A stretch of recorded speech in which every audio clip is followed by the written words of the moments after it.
Hello everyone, आज की हम वीडियो स्टार्ट करते हैं। आज हम पढ़ने वाले हैं Alzheimer's and Parkinson's disease. But उससे पहले मेरे को एक चीज बतानी है आज की। मैंने बहुत सारे क्वेश्चंस देख लिए इस बारे में कि हाउ टू लर्न मेडिसिन। मतलब मेडिसिन को ना बहुत बड़ा एक बवाल जैसा बना रखा है कि लर्न ही नहीं होती। पहली बात तो कोई ऐसी चीज है ही नहीं जो आपको लर्न नहीं होगी। आप किसी चीज में एफर्ट डालोगे और वो चीज ना हो, ऐसा हो ही नहीं सकता। ठीक है, अब हम पहले बात कर लेते हैं कि मेडिसिन करनी कैसे है। How to learn medicine for FMG. ये हम एक बार थोड़ा सा स्टार्टिंग का इसका पार्ट ले लेते हैं, उसके बाद हम अल्जाइमर्स एंड पार्किंसंस पे आते हैं। राइट, तो अगर अभी आपने एक भी बार भी मेडिसिन नहीं पढ़ी और आप जुलाई वाला एग्जाम लिखने जा रहे हो, राइट, ये मत सोचना कि मैं छोड़ दूंगा। नहीं, बहुत बड़ा सब्जेक्ट है, बहुत एक मेजर चंक आता है, कुछ भी नहीं छोड़ना है। मतलब छोड़ने का तो आपके पास ऑप्शन नहीं है। आप ये सोचो कि मैं लर्न कैसे करूंगा। लर्न कैसे करना है मैं आपको एक तरीका बता देती हूँ। अब आपके पास ना टाइम नहीं है मेन नोट्स पढ़ने का। ये मैं जुलाई वालों के लिए बात करती हूँ, 4th 5th ईयर वालों के लिए अभी बात करने वाली हूँ। राइट, तो अभी आपके पास टाइम नहीं है कि आप पूरे मेन नोट्स उठाओ और फिर मेन नोट्स पढ़ो और आप सब चीज समझो। वो टाइम नहीं है, कॉन्सेप्ट बनाने का टाइम नहीं है। बट अगर आप एक सब्जेक्ट को छोड़कर चले जाओगे तो आप उसमें जीरो हो। मतलब पता नहीं लोगों के तुक्के लग जाते हैं, बट मेरे को तो वो मतलब चीज ही समझ में नहीं आती। मेरे को सिर्फ पढ़ाई समझ में आती है, तो मैं पढ़ाई की बात कर रही हूँ।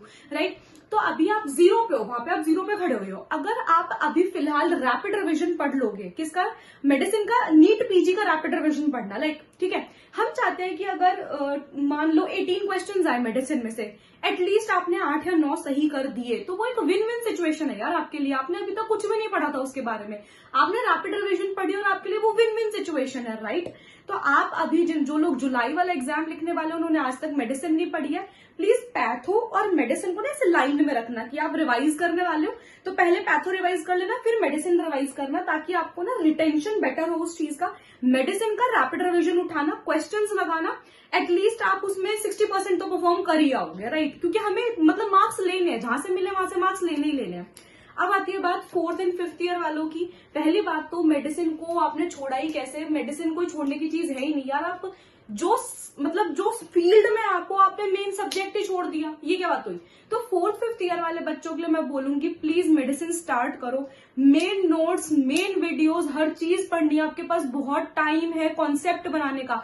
Medicine is all about making concepts. कितने ज्यादा आप कॉन्सेप्ट्स बनाते हो, कितना ज्यादा आप उस चीज को रिटेन कर पाते हो। मैं आपको बताती हूँ, जितने भी रट्टाफाई सब्जेक्ट्स होते हैं आप भूल जाओगे एक पॉइंट के बाद। जो चीज एंड मोमेंट तक याद रहती है, जो चीज लास्ट मोमेंट तक याद रहती है, वो कॉन्सेप्ट ही याद रहते हैं। प्लीज और थोड़ा, कल किसी ने बोला था स्पीड फास्ट है, प्लीज थोड़ा कम कर लेना आप स्पीड। मेरी स्पीड यही रखूंगी, क्योंकि अगर वीडियो में 11 मिनट की बना दूंगी तो कोई नहीं देखने वाला। लोग वैसे ही क्रिप करते रहते हैं, 10-10 मिनट एक टॉपिक के लिए ले रही है, बट मैं मेरे हिसाब से करने वाली हूँ। राइट, तो अभी क्या है कि 4th 5th ईयर वालों के लिए प्लीज मेन नोट्स उठाओ, मेन वीडियोस उठाओ। जिस भी टीचर का आपको समझ में आता है पढ़ो, बार बार पढ़ो, अपने कॉन्सेप्ट्स बनाओ। जो चीज आपको ऐसा लगता है यार इस चीज को मेरे को ना लिखना है कहीं पर, छोटी वॉलेटाइल चीजों को लिख लो ना कहीं पर। एक जगह आपने अपना कॉन्सेप्ट बना, उसको हिंदी में कहीं पर लिख लो, जिस भी लैंग्वेज में आपको समझ में आता है यार। एक जगह अपना कॉन्सेप्ट लिखो, ये कॉन्सेप्ट लास्ट तक आपके काम आएंगे। साथ साथ अभी जब आप 4th 5th ईयर में हो तब आपको पूरा क्यू बैंक अप्रोच करना है। अभी आपको पीवाईक्यू नहीं करना है। अभी आपको क्या करना है, जो आज आपने टॉपिक पढ़ा, लेट्स से आज आपने एंडोक्राइनोलॉजी याद करी है, आज के बाद उसके क्वेश्चंस करो ना, उसे लर्न करके आज करो, कल करो, बस कल के बाद कभी नहीं करना है। Right, very important. मैंने बता दिया मेडिसिन कैसे पढ़नी है, इवन फॉर जुलाई वालों के लिए भी और 4th 5th ईयर वालों के लिए भी। डन। अब हम स्टार्ट करें अल्जाइमर्स एंड पार्किंसंस से। वेरी इंपॉर्टेंट, लाइक अल्जाइमर और पार्किंसंस के क्वेश्चन में ना वो काफी कंफ्यूज करने लग गया अब हमें। जब भी हम क्वेश्चन देखते हैं यार समझ ही नहीं आता पार्किंसंस का या अल्जाइमर्स का। आज डिफरेंशिएट कर लेंगे आराम से, कोई टेंशन वाली बात नहीं है। राइट, स्टार्ट करते हैं। Alzheimer's disease. अल्जाइमर्स को हम क्या कहते हैं, टाउपैथी भी कहते हैं। अभी रीजन बता दूंगी क्यों कहते हैं टाउपैथी। ये कराता है कॉर्टिकल डिमेंशिया। पूरा ब्रेन है, ब्रेन के कॉर्टेक्स वाले पार्ट में dementia. Cortical dementia can also be caused by other diseases as well, जैसे कि वेरिएंट क्रूजफेल्ड जैकब सिंड्रोम, जैसे कि वैस्कुलर डिमेंशिया, जैसे कि लुई बॉडी डिमेंशिया। क्या लुई बॉडी डिमेंशिया और पार्किंसंस डिजीज एक है? क्योंकि पार्किंसंस डिजीज में तो लुई बॉडीज बनती है, नहीं, दोनों चीजें अलग अलग है। राइट, वहां पे बस लुई बॉडी बनती है, Louis body dementia is another thing. अब बता दे रही हूं मैं आप लोग को। राइट, अल्जाइमर्स डिजीज के अंदर एसिटाइल कोलिन कम होएगा, नॉरएपिनेफ्रिन कम हो जाएगा एंड सीरोटोनिन हो जाएगा कम। मतलब ये वाली डिजीज का ना कोई विजिबल कॉज नहीं है। मतलब ऐसे नहीं जैसे कि दिमाग में यहाँ पे कहीं लग गई तो मेरे को पता लग गया, नहीं, ये फंक्शनल प्रॉब्लम है। ये जो हमारे हार्मोन्स हैं ये सारी चीजें कम हो जा रही है। राइट, ये एक फंक्शनल प्रॉब्लम है। एसिटाइलकोलिन यहाँ पे कहाँ पे कम हो रहा है, वेरी इंपॉर्टेंट। ये जो इनके एरियाज है वो बहुत इंपॉर्टेंट है, nucleus basalis of Meynert, very important. फिर कुछ क्रोमोसोम्स भी एसोसिएटेड होते हैं अल्जाइमर्स के साथ। क्रोमोसोम नंबर 1 है, 14 है, 1 के साथ है प्रीसिनाइलिन 2 जीन एंड 14 के साथ है प्रीसिनाइलिन 1 जीन, थोड़ा ऑपोजिट है ना, ठीक है। क्रोमोसोम नंबर 21 वाला जो होगा वो एसोसिएटेड होगा डाउन सिंड्रोम के साथ, एंड डाउन सिंड्रोम के साथ जब होगा तो इट विल बी प्रीसिनाइल डिमेंशिया। ज्यादातर जो होता है अल्जाइमर्स डिजीज किसी ओल्ड एज पर्सन में दिखाई देगी, किसी बुजुर्ग इंसान में दिखाई देगी जिसमें डिमेंशिया हो रहा है। प्री सेनाइल का मतलब क्या है, बुजुर्ग होने से पहले डिमेंशिया हो जाना, ठीक है, वो दिखाई देगा डाउन सिंड्रोम में, इंपॉर्टेंट है, राइट। अब आता है यहाँ पे हमारे पास, यहाँ पे बनता है हमारे पास न्यूराइटिक प्लाक। न्यूराइटिक प्लाक किसके बन रहा है, ए बीटा अमाइलॉइड के बन रहे हैं, इंपॉर्टेंट है। फिर आता है हिरोना बॉडीज। हिरोना बॉडीज किसकी बनती है, एक्टिनिन प्रोटीन की बनती है, इंपॉर्टेंट है। फिर आता है यहाँ पे हमारे पास जो हाइपर फॉस्फोराइलेटेड टाउ प्रोटीन्स होते हैं, वो क्या बनाते हैं, न्यूरोफिब्रिलरी टैंगल्स। मतलब ये कुछ ऐसी चीजें हैं ना जो अल्जाइमर्स डिजीज, अब आप बोलोगे कि एक्सप्लेन नहीं कर रही, सिर्फ पढ़ रही है, ये ऐसी चीजें जो आपको लर्न करनी पड़ेंगी, राइट। मतलब ये सिर्फ इसकी स्पेसिफिक है, ये कहीं और नहीं मिल रहा आपको, राइट। जो चीज किसी एक डिजीज की स्पेसिफिक होती है वो आपको लर्न करनी पड़ती है, उसमें कोई कॉन्सेप्ट नहीं होता फिर, है ना। अब आता है यहाँ पे नेक्स्ट हमारे पास, अब यहाँ पे होता क्या क्या है अल्जाइमर्स में। अल्जाइमर्स में होता है अमनेजिया, राइट। एफेजिया, वो बोल नहीं पाएगा, राइट। एपैरिक्सिया का मतलब होता है विजुअल स्पैशियल डेफिसिट, मतलब कि जैसे कि अगर मैं उसे क्लॉक बनवाकर देखूंगी ना तो वो आधी क्लॉक बनाएगा, दैट इज विजुअल स्पैशियल, जो चीज देख रहा है वो समझ नहीं पा रहा, राइट। देन आता है एनोसोएग्नोसिया, पहचान नहीं पाएगा लोगों को, भूलने लग जाएगा चीजों को। ये 4 एज इंपॉर्टेंट है हमारे लिए अल्जाइमर्स के लिए। फिर आता है वर्कअप आप किससे करोगे, इन्वेस्टिगेशन ऑफ चॉइस। अभी मैंने आप लोगों को क्या बताया था, अल्जाइमर्स जो है वो क्या एक फंक्शनल प्रॉब्लम है, कोई ऐसा विजिबल कॉज नहीं है इसका कि यहाँ पर दिमाग में चोट लगी तो अल्जाइमर्स हो गया, नहीं, ये एक फंक्शनल प्रॉब्लम, तो हम यहाँ पे फंक्शनल एमआरआई करेंगे, सिंपल बात है। अच्छा हाँ, हम एक MMSE स्कोर भी कर सकते हैं, that is mini mental state examination, out of 30 निकालते हैं हम, राइट। फिर आता है यहाँ पे हमारी ट्रीटमेंट क्या है, ट्रीटमेंट बहुत आसान है, DRG ड्रग्स, मैंने तो हमेशा ऐसे याद किया, DRG, डोनेपेजिल, रिवास्टिजमिन, गैलेंटामिन। रिवास्टिजमिन का जो है अब आजकल ट्रांसडर्मल पैच आने लगा है, बहुत रीसेंट क्वेश्चन, मैंने काफी बार करा है ये क्वेश्चन, इस वजह से मैं सोचा बता देती हूँ। रिवास्टिजमिन का क्या था, ट्रांसडर्मल स्किन पे लगाने वाला एक पैच आने लग गया। टैक्रीन पहले दिया करते थे, टैक्रीन, क्योंकि टैक्रीन हिपैटोटॉक्सिक है इसलिए अब हम नहीं देते हैं टैक्रीन। अब आता है सिर्फ यार मतलब हमारे एग्जाम के लिए ना, FMG की बात कर रही हूँ मैं, हमारे लिए ज्यादा ना मोनोक्लोनल एंटीबॉडीज इतनी ज्यादा इंपॉर्टेंट नहीं है, बट कुछ कुछ जगहें हैं जहाँ पे हमें बहुत इंपॉर्टेंट है मोनोक्लोनल एंटीबॉडीज, जैसे कि अल्जाइमर्स में। अल्जाइमर्स डिजीज के लिए होती है एड्यूकेन्यूमैब, राइट, एड्यूकेन्यूमैब। कोई भी दवाई जिसके पीछे मैब लग जाए, दैट इज व्हाट, मैब का मतलब क्या है, मैब लग जाए, मैब का मतलब क्या है, मैब का मतलब होता है मोनोक्लोनल एंटीबॉडी, है ना, इजी हो गया वो हमारे लिए।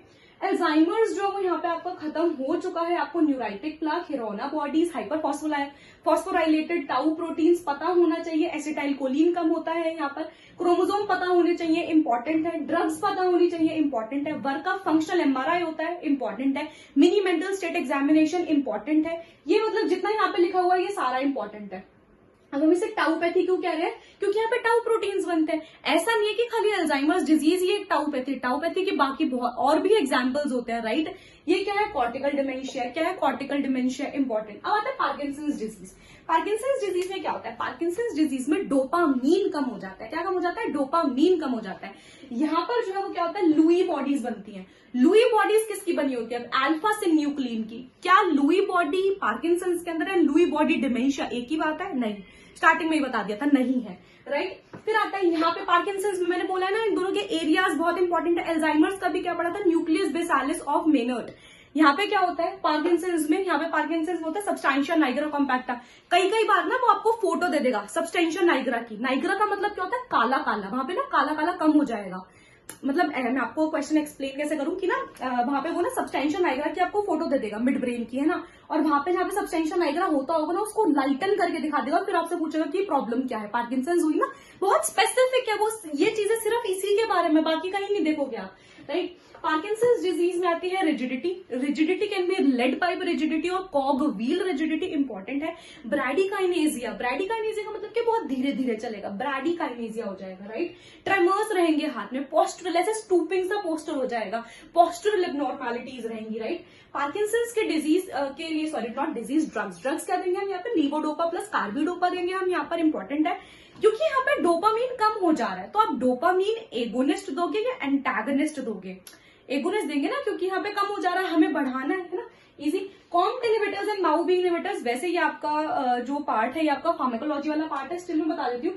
ये जो हमारा न्यूरोमस्कुलर जंक्शन होता है, यहाँ से जो है वो रिलीज होता है, क्या चीज रिलीज होगी यहाँ पे, हमारी डोपामीन रिलीज होएगा, राइट। डोपामीन का जो है ना आगे जाके इसका मतलब यूटिलाइज हो जाता है dopamine with the help of Mao enzyme की हेल्प से एंड कॉम्ट एंजाइम की हेल्प से। अगर मैं इन दोनों को यहाँ पे ब्लॉक कर दूं तो डोपामीन यहाँ पे रह जाएगा, मतलब इस जंक्शन में रह जाएगा। अगर डोपामीन जंक्शन के अंदर रह जाएगा तो डोपामीन बढ़ जाएगा ना, हम उसे यूटिलाइज नहीं करवाना चाह रहे, इसलिए हम COMT inhibitors and MAO B inhibitors देते हैं ना, इंपॉर्टेंट है काफी।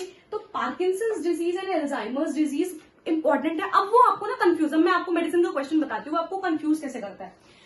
वो ना आपको दोनों के फीचर्स लिख के दे देगा, एल्जाइमर्स के भी एंड पार्किंसंस के भी, दोनों के फीचर्स लिख के दे देगा। अब आपको ना ये प्रॉब्लम होगी, यार मैं तो कंफ्यूज हो रही हूँ, ये एल्जाइमर्स का क्वेश्चन है पार्किंसंस का क्वेश्चन है। एक चीज बता देती हूँ, अगर पूरे क्वेश्चन में कहीं पर भी रिजिडिटी लिखा हुआ है, किसी के भी फीचर्स लिख रखे हो, चाहे पार्किंसंस के चाहे एल्जाइमर्स के, किसी के भी फीचर्स लिखे हुए हैं, मिक्स करके क्वेश्चन देता है आजकल, उसका बहुत इन है ये चीज, दोनों को मिक्स करके दे देगा ताकि आप कंफ्यूज हो जाओ कि है किस चीज का क्वेश्चन। अगर उसने रिजिडिटी लिख रखा है ना क्वेश्चन में, तो वो पार्किंसंस का क्वेश्चन है, खत्म बात।